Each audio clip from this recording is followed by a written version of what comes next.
Olá, seja muito bem-vindo. Este é o programa A Vida em Foco.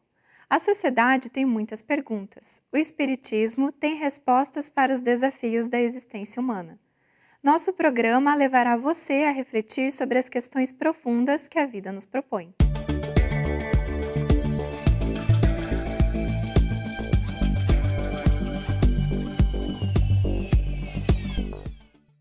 Você tem o hábito de orar? É comum pedirmos orações para as pessoas que estão enfermas. Mas será que a oração ajuda na recuperação? Além de esperança e consolo, essa conversa que temos com Deus pode mesmo trazer benefícios físicos para a nossa saúde? Saiba a resposta dessa pergunta na entrevista de hoje, que tem por tema: a oração tem algum impacto positivo na saúde? A Vida em Foco traz também curiosidades, crônica, o Espiritismo esclarece e, para fechar o programa, Haroldo Dutra Dias no quadro Pérolas do Evangelho. Você é nosso convidado. Fique conosco. Comentava alguém comigo esta semana. O egoísmo é, de fato, o maior mal da nossa civilização. Vejamos. Levindo era um rapaz que, apesar dos 21 anos de idade, jamais havia procurado por algum tipo de ocupação, trabalho.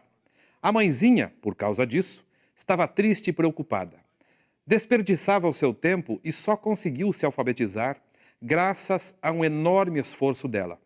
Recusava bons conselhos e começava a se afundar no abismo dos vícios. Numa noite, a abnegada mãe fez uma prece fervorosa, suplicando a Jesus o encaminhamento do filho. As orações sinceras das mães sempre são ouvidas. Não deu outra. Levindo, logo depois de arrebatado pelas asas do sono, foi procurado por um mensageiro espiritual, que lhe exibiu um extenso documento na mão. Intrigado, o jovem quis saber de que se tratava. O emissário fitou nele os grandes olhos e respondeu: Levindo, venho trazer-lhe a conta dos seres sacrificados até agora, para que você pudesse viver. Enquanto o moço arregalava os olhos, prosseguiu o mensageiro: Até hoje, para sustentar a sua existência, morreram aproximadamente 2.000 aves, 10 bovinos, 50 porcos, 20 carneiros e 3.000 peixes. Nada menos do que 60.000 vidas vegetais foram consumidas para sustentar você. Você bebeu 3.000 litros de leite, gastou 7.000 ovos e comeu 10.000 frutas. Explorou fartamente os seres do ar, das águas, os galinheiros e estábulos. Além disso, Levindo, não relacionamos aqui os sacrifícios da sua mãe, os recursos e doações de seu pai, os favores dos amigos e as atenções de vários espíritos benfeitores que o rodeiam. Em troca, Levindo, o que você fez de útil? Você não restituiu à natureza a mínima parcela do seu imenso débito. Acredita, porventura, que o centro do mundo repousa em suas necessidades individuais? Produza algo de bom, meu jovem. Marque sua passagem pela terra. Lembre-se de que até as formigas estão a serviço de Deus fazendo o seu trabalho humilde. Não permita que a ociosidade paralise o seu coração e desfigure a sua personalidade. O moço, espantado, passou a ver no sonho o desfile dos animais que havia devorado e, sob forte espanto, acordou. Amanheceu. O sol de ouro cantava em toda parte uma sinfonia de convite ao trabalho. Levindo, escapou da cama. Correu até a sua mãe e exclamou: Mãezinha, arranje-me serviço. Arranje-me serviço. O que é que houve, meu filho? É que na noite passada, mãe, eu sonhei com a conta da minha vida. Confira o quadro de entrevista com o tema: a oração tem algum impacto positivo na saúde?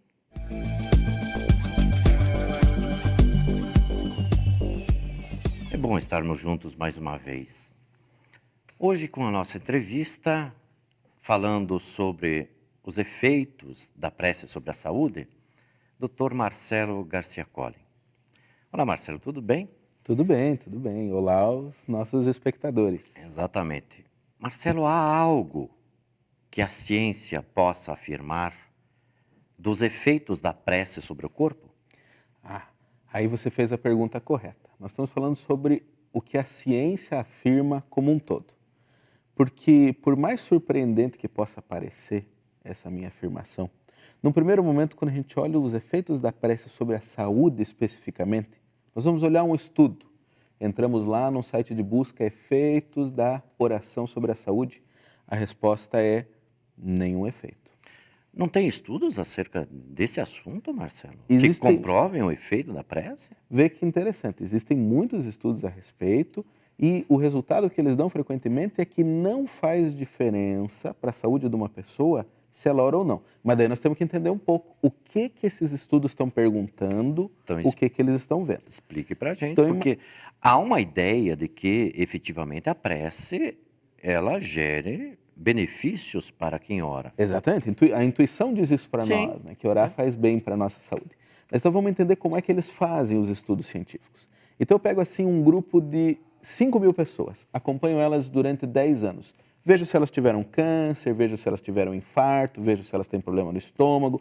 Olho, vou acompanhando a saúde delas. Ao final eu pergunto quem ora, quem não ora desse grupo. E daí quando eu olho eu vejo que as doenças se distribuem de mais ou menos de maneira igual entre as pessoas que oram e as pessoas que dizem que não têm o hábito da oração.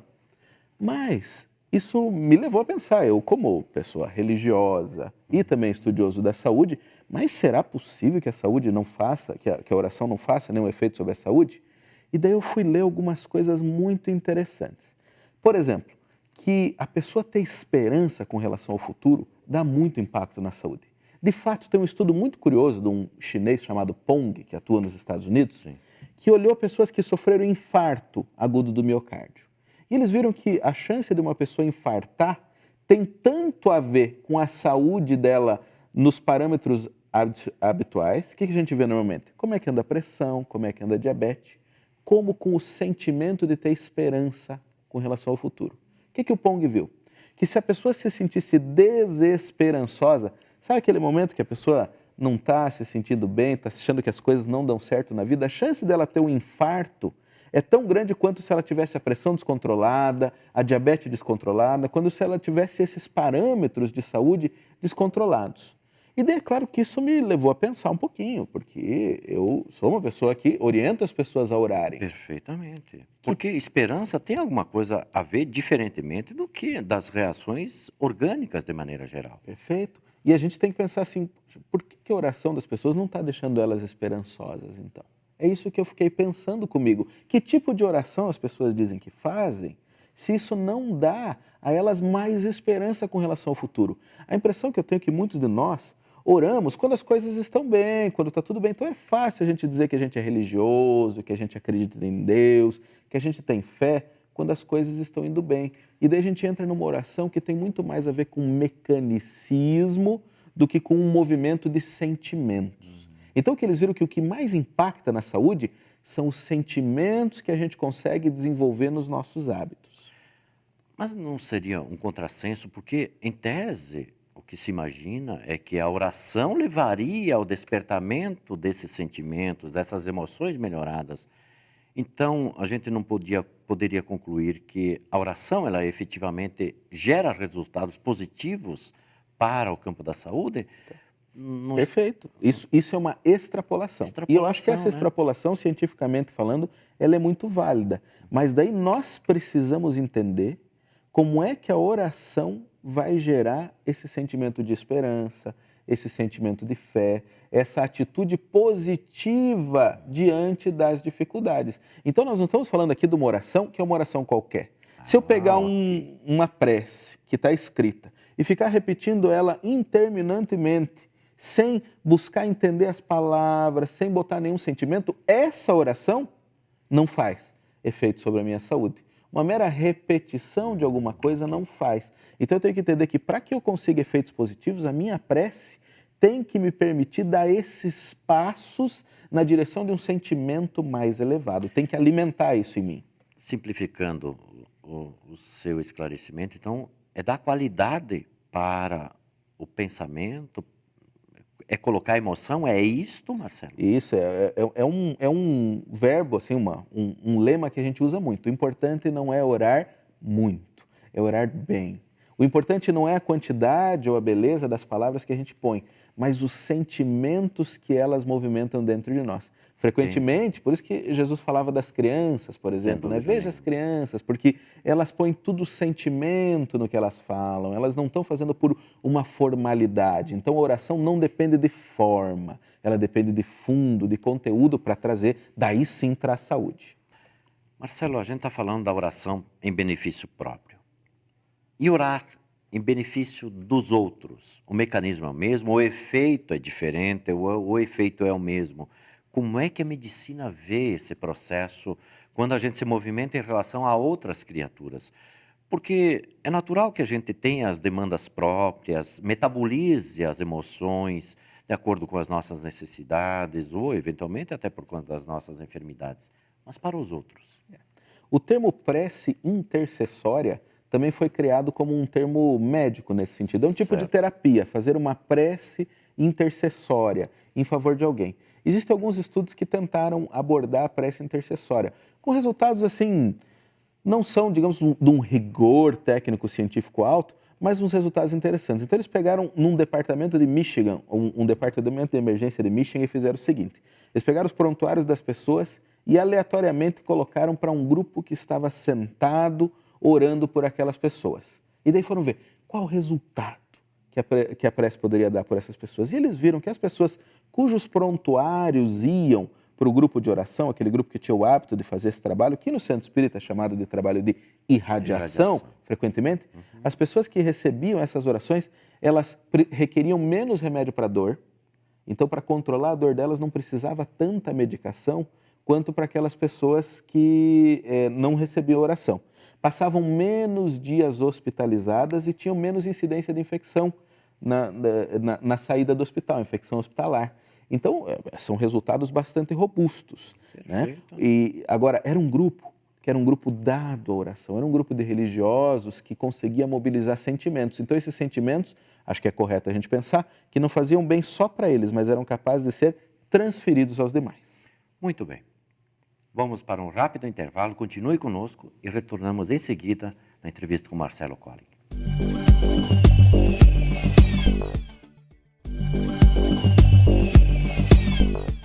Voltamos com a segunda parte da entrevista. Estamos falando sobre o impacto da oração na saúde. Fique conosco. Olá, retornamos com a nossa entrevista. Antes de conversarmos novamente com Marcelo, se você tiver alguma sugestão, alguma crítica, direcione-a ao nosso programa. contato@avidaemfoco.com.br. Marcelo, estamos falando do efeito da prece sobre a saúde das pessoas.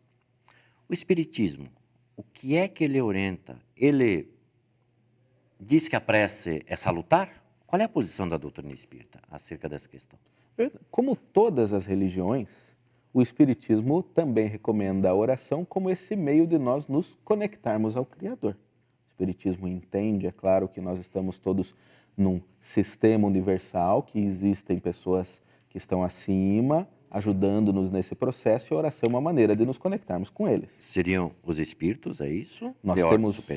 Nós temos espíritos desencarnados, que não estão com o corpo, alguns já estão mais adiantados que nós, outros menos, e estamos todos conectados. E temos Deus fora desse circuito, que o Espiritismo entende Deus não como um espírito muito bom, mas como realmente o criador de tudo. Sim. E a prece também vai nessa ideia da conexão com Deus. Então você veja que o Livro dos Espíritos, que é o primeiro dos livros da doutrina espírita, quando ele fala das leis morais, na sua terceira parte, ele põe uma lei de adoração, onde é tratado a respeito da oração e desse nosso contato com Deus.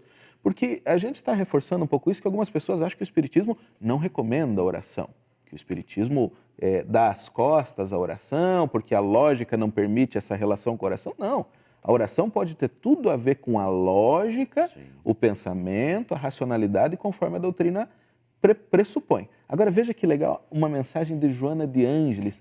Por sinal, a primeira mensagem que eu li foi marcante para mim. A primeira vez que eu peguei um livro espírita e abri, eu lembro bem, o livro se chama Dimensões da Verdade, de Joana de Ângeles, espírito, pelo médium Divaldo Franco. E eu abri e tinha sobre o hábito da oração.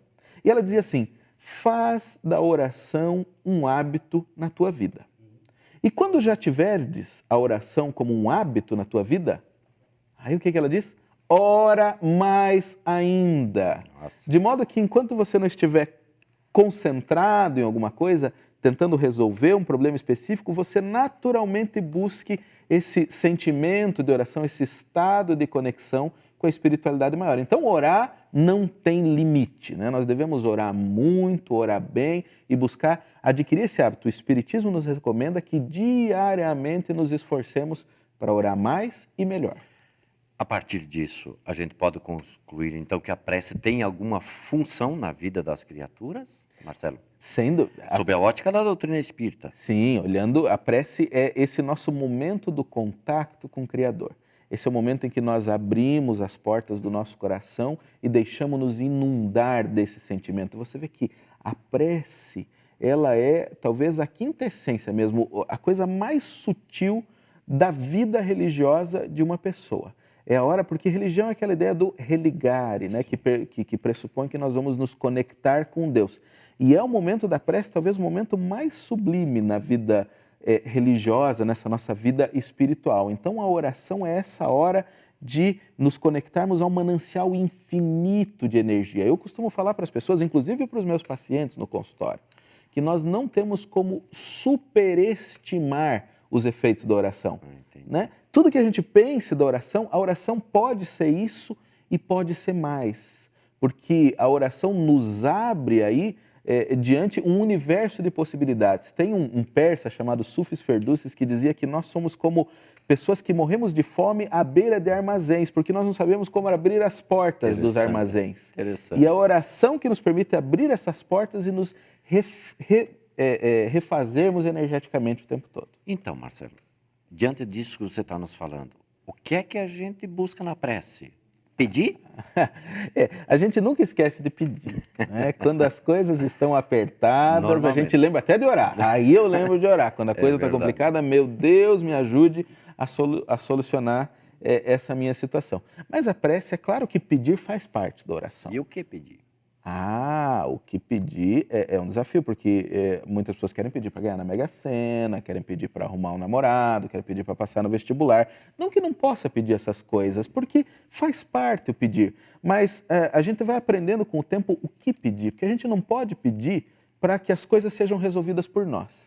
Então, eu acho que o que é mais maduro da nossa parte, quando a gente entende a nossa missão espiritual, que nós não estamos aqui na Terra por acaso, a gente não pede que solucionem os nossos problemas. Nós pedimos meios, forças. Então, no Evangelho segundo o Espiritismo tem uma prescrição nesse sentido. Ele diz assim, pedi sempre coragem para enfrentar as dificuldades, não para que as dificuldades vão embora, mas para que a gente consiga encarar as dificuldades e superá-las. Paciência, porque tem alguns problemas que ficam conosco e são difíceis de serem superados. E fé. Fé para que a gente se mantenha persistente nesse nosso caminho. Essa questão da fé é um elemento fundamental. Acredito que todas as religiões, elas desaguam nesse processo, né? Muito embora, a fé é um elemento de conquista muito particular e está associado naturalmente ao estágio evolutivo do espírito. Marcelo, o que a doutrina espírita fala acerca da prece? Ela pode mudar as provações da criatura? Pode. Isso que é chocante, assim.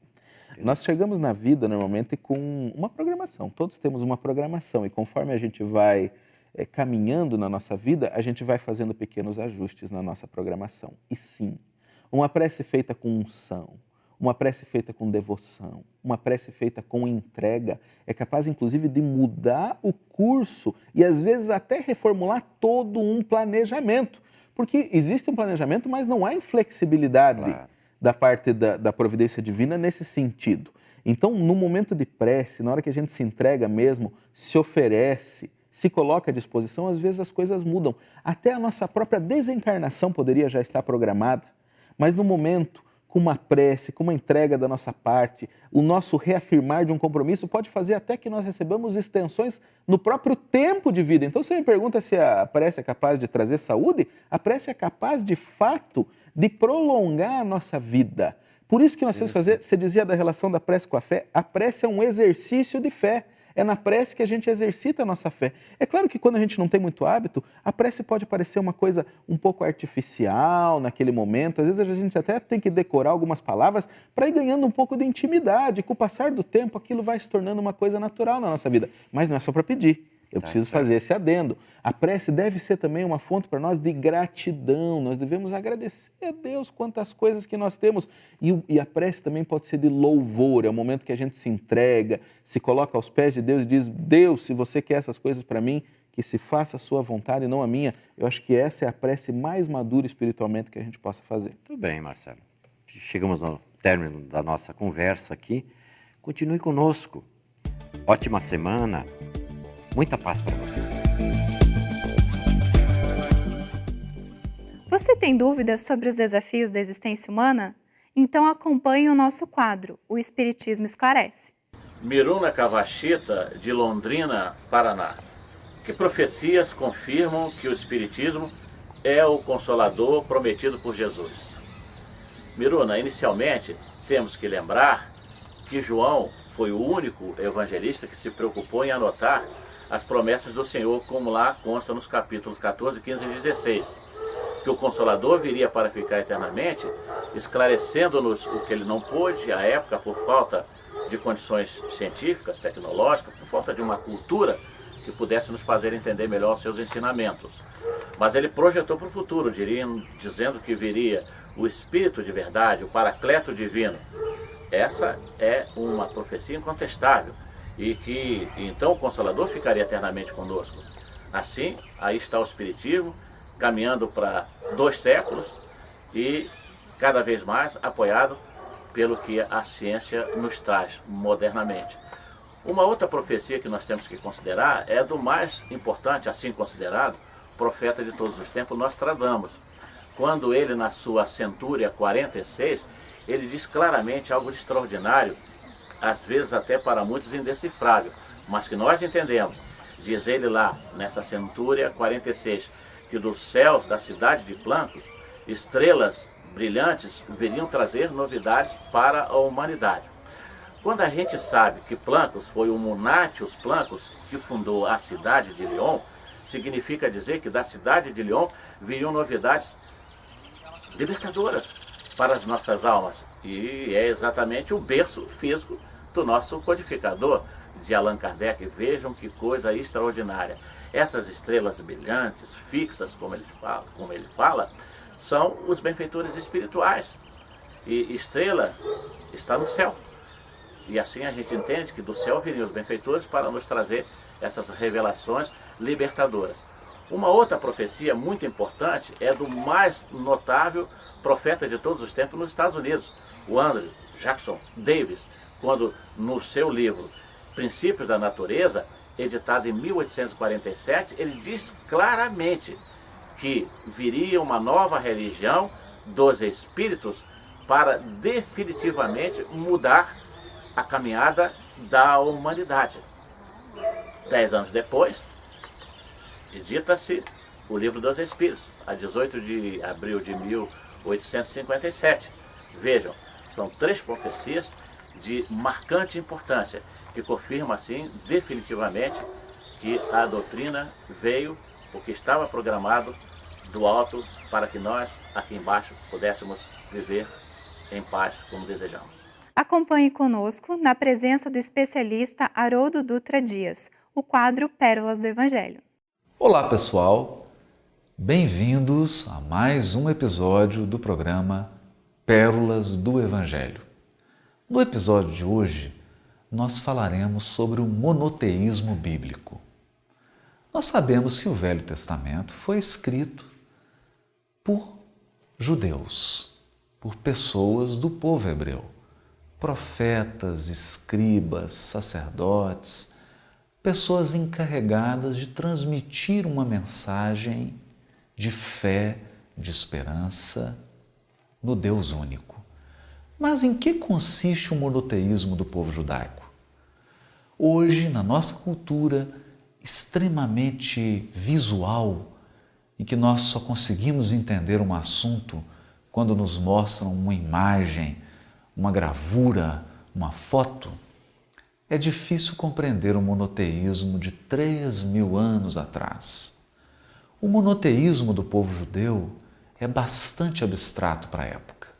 Basta lembrar que a maioria dos povos possuía templos, altares e deuses que eram retratados na forma de estátuas, de gravuras, de pinturas. Nessa época, aparecer um povo nômade que começa a falar de um Deus único, um Deus que criou todas as coisas, mas que não tem nenhuma pintura, nenhuma escultura e nenhuma imagem desse Deus, convenhamos, é bastante desafiador. E foi com essa mensagem desafiadora de um monoteísmo puro, puramente espiritual, que nós encontramos a mensagem do povo hebreu sendo retratada de forma poética e emocionante nas páginas do Velho Testamento. Fazendo referência a esse monoteísmo, nós vamos encontrar o capítulo 4 do Evangelho de João, quando Jesus encontra-se com a mulher samaritana. Ele diz para ela assim: haverá um tempo em que Deus será adorado em espírito e em verdade. Era um resgate que Jesus fazia desse monoteísmo puro, sem imagens, retratando o Criador da maneira mais espiritual possível, sem recorrer a gravuras, sem recorrer a estátuas, sem recorrer a pinturas, qualquer tipo de imagem. Um Deus transcendente, que está fora da criação, mas um Deus também imanente, porque está presente na sua obra, acompanha os seus filhos, consolando, esclarecendo, se compadecendo e atuando diariamente.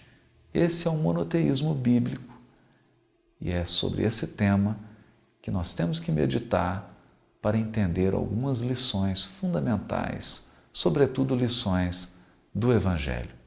Obrigada pela sua companhia. A Vida em Foco volta na semana que vem com mais novidades e temas de seu interesse. Você também pode ajudar a produzir o nosso programa. Participe! Mande as suas sugestões para contato@avidaemfoco.com.br.